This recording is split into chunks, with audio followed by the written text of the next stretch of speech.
belajar seni visual unit yang ke-12, peranan seni visual dari aspek sosiologi. Uraikan peranan seni visual terhadap sosiologi. Peranan seni visual dalam budaya hidup masyarakat berkaitan nasionalisme, persekitaran, propaganda, pemujukan, ritual, pengeluaran, komersial, budaya, warisan, pendidikan dan kemasyarakatan. Jadi ini adalah sambungan daripada peranan seni visual terhadap psikologi, kali ini sosiologi. Sebelum ini kita belajar psikologi dan hari ini kita sambung kepada sosiologi. Jadi bidang-bidang sosiologi seperti yang disebutkan tadi ada 11 bidang yang kita akan bincangkan hari ini. Dan mari kita tengok satu persatu. Peranan seni visual terhadap nasionalisme. Apakah yang dimaksudkan dengan nasionalisme itu? Pembelajaran seni visual, aktiviti dan apresiasinya dapat membangkitkan semangat kebangsaan dan sayangkan negara. Itu maksud nasionalisme. Nasionalis bermaksud semangat kebangsaan. Semangat kebangsaan ialah semangat sayang dan cinta kepada negara.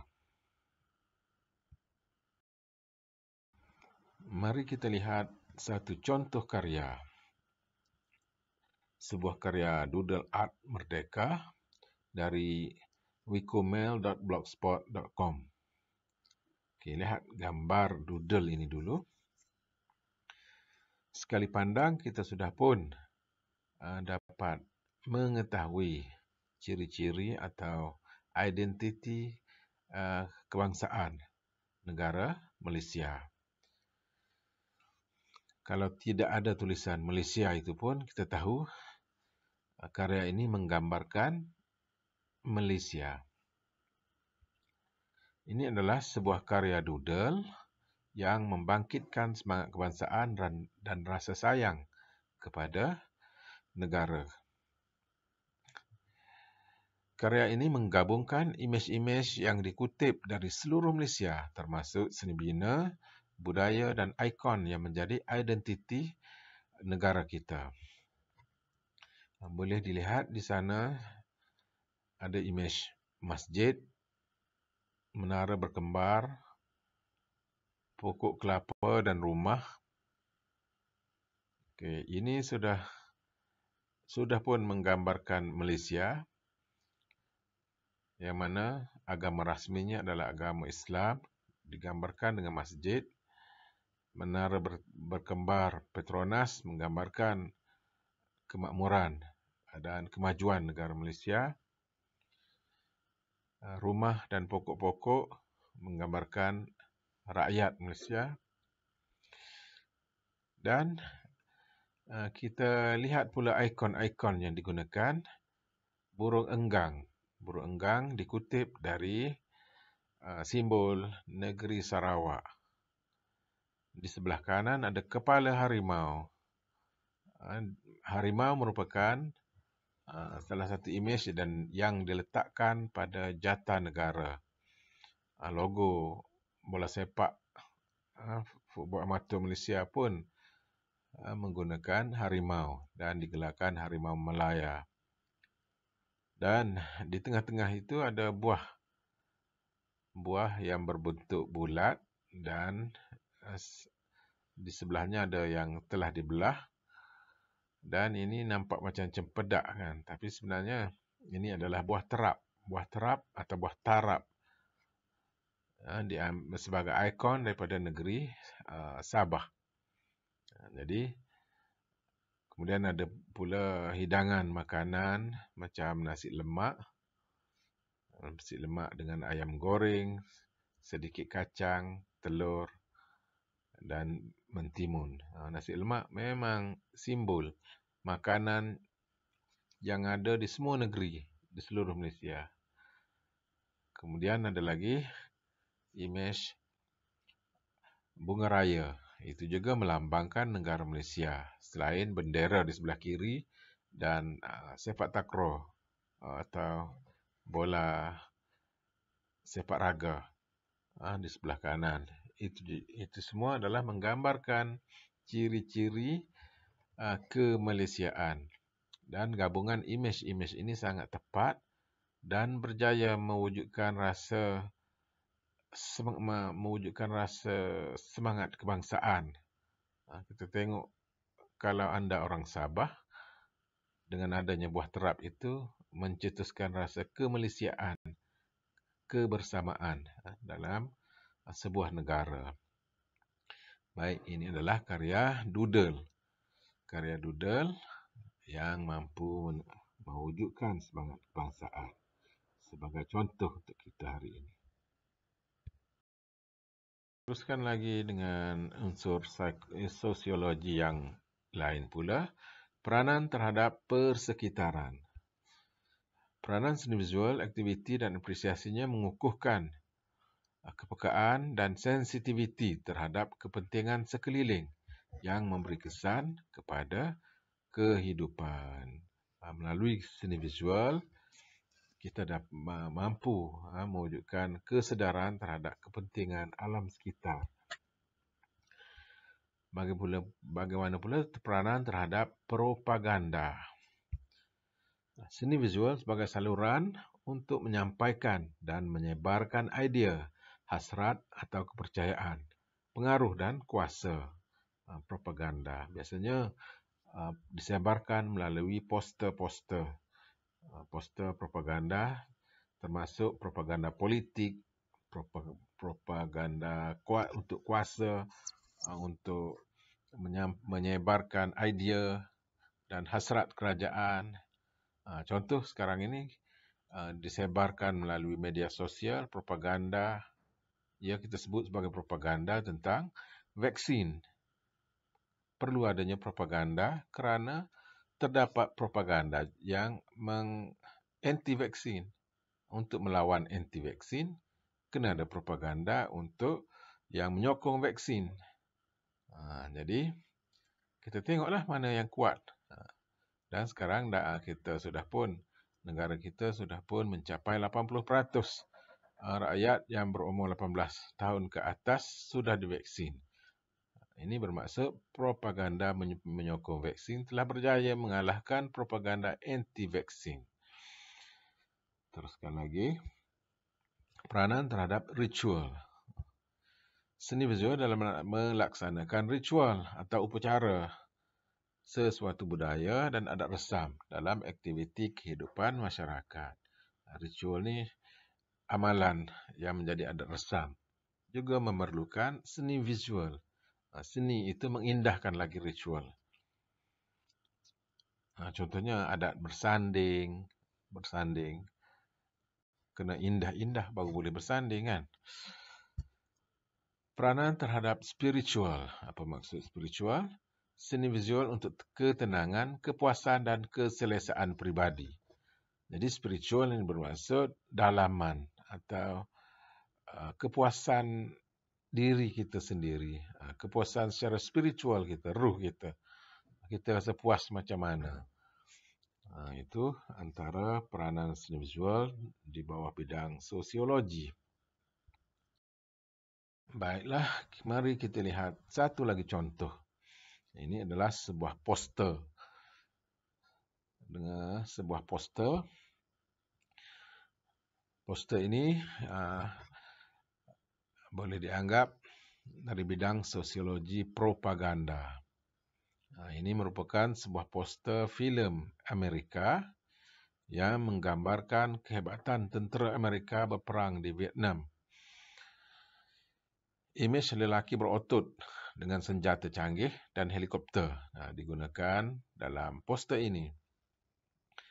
Dan jika murid-murid pernah menonton filem ini, jalan ceritanya juga menggambarkan Amerika menang besar di Vietnam.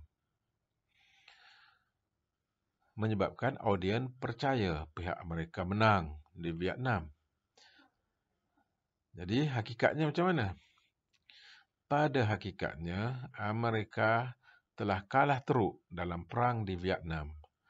Dan Vietnam sampai sekarang tidak dipengaruhi oleh Amerika.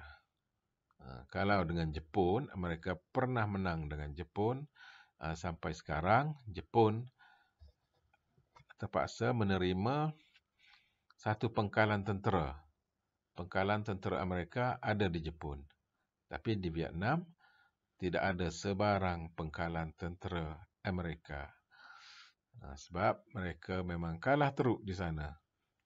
Tetapi melalui propaganda, seluruh dunia percaya bahawa tentera Amerika sangat hebat dengan senjata yang canggih dan mesti menang dalam setiap perang.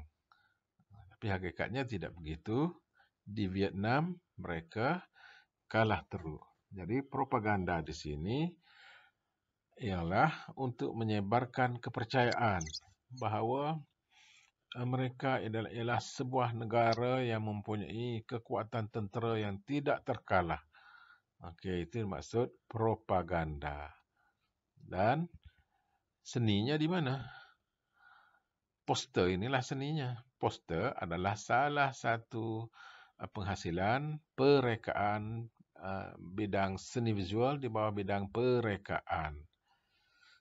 Baik, kita teruskan lagi.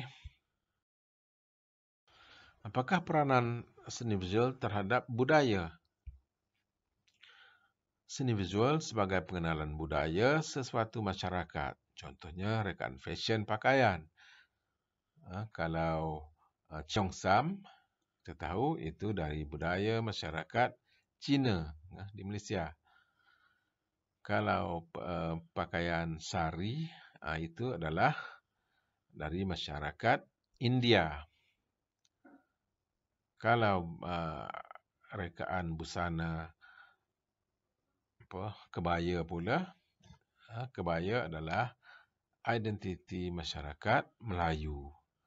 Jadi, itu salah satu contohlah dari segi fashion, rekaan pakaian. Imej-imej lain pun sama, boleh dijadikan simbol pengenalan budaya. Seterusnya, peranan terhadap warisan. Hasil seni visual sebagai pengekalan warisan bangsa. Contohnya, keris. Keris dari warisan dari masyarakat Melayu yang dihasilkan dalam bentuk catan atau arca seni halus. Merupakan satu bentuk pengekalan warisan bangsa. Mungkin suatu masa nanti keris tidak ada orang buat lagi. Tetapi arca keris itu masih kekal di sana. Contohnya di Selangor. Di Selangor ada satu arca keris yang besar, tinggi, diletakkan di tepi highway, tepi jalan. Jadi untuk menggambarkan warisan bangsa itu. Peranan terhadap pendidikan. Apa pula? Seni visual memberi kesan kepada pendidikan. Okey, seni visual sebagai saluran yang mendidik audiens melalui mesej-mesej yang cuba disampaikan dalam tema karya. Contohnya, isu pencemaran alam sekitar dan sebagainya. Peranan terhadap kemasyarakatan. Jadi, seni visual dalam aktiviti kemasyarakatan. Contohnya, pameran seni, pertandingan melukis. Ini akan mengumpulkan masyarakat dan beraktiviti bersama. Seterusnya, peranan terhadap pengeluaran. Hasil seni visual berasaskan pada faktor citarasa, gaya, fungsi dan kegunaan. Pengeluaran ini kalau kita hubung kaitkan dengan pengkaryaan dan perekaan, dia di bawah bidang perekaan, di mana pengeluaran ini contohnya pengeluaran hasil reka bentuk industri misalnya. Reka bentuk industri memang perlu memenuhi citarasa pengguna. Barulah ia boleh dijual. Contohnya reka bentuk kereta lah. Kita tengok reka bentuk kereta. Kereta yang dihasilkan perlu memenuhi cita rasa pengguna dengan gaya terkini. Untuk bersaing di pasaran. Jadi kalau kereta uduh-uduh ni payah sikitlah nak jual.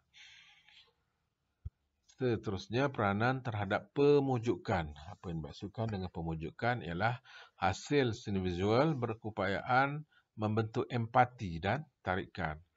Empati dan tarikan. Empati ini bermaksud kita betul-betul percaya. Macam poster tadilah. Macam poster tadi. Poster propaganda tadi.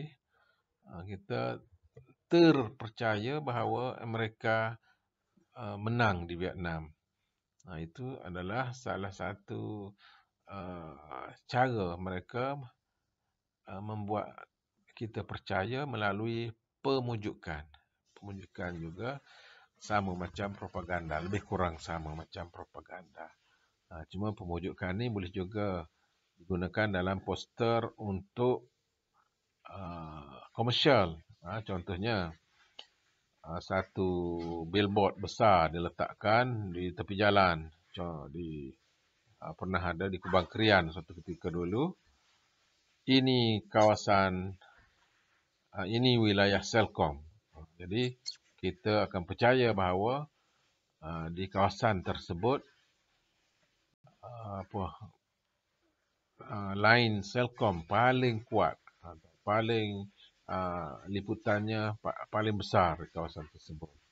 Itu pemujukan dalam bidang perniagaan. Seterusnya, peranan terhadap komersial. Komersial bermaksud seni visual dapat menghasilkan barangan yang sangat berpotensi untuk perniagaan dan perdagangan. Maknanya untuk dikomersialkan. Jadi dengan seni visual, ini lebih kurang sama dengan pengeluaran tadi. Gaya, rasa, cita rasa, gaya, fungsi tadi. Jadi komersial, contohnya budu. Budu jika tidak dibotolkan, jika dibungkus dalam plastik ikat tepi saja, itu sukar untuk dikomersialkan. Tetapi bila pembungkusannya diletakkan dalam botol kaca, botol plastik dengan labeling yang menarik, akan menyebabkan produk budu itu sendiri boleh diletakkan di rak-rak dalam pasaraya. Itu maksud komersial. Okey, rasanya setakat itu dulu untuk kelas hari ini. Kita bagi dua saja contoh hari ini. Contoh-contoh seterusnya kita akan buat dalam latihan pengukuhan. Sekian, terima kasih. Assalamualaikum.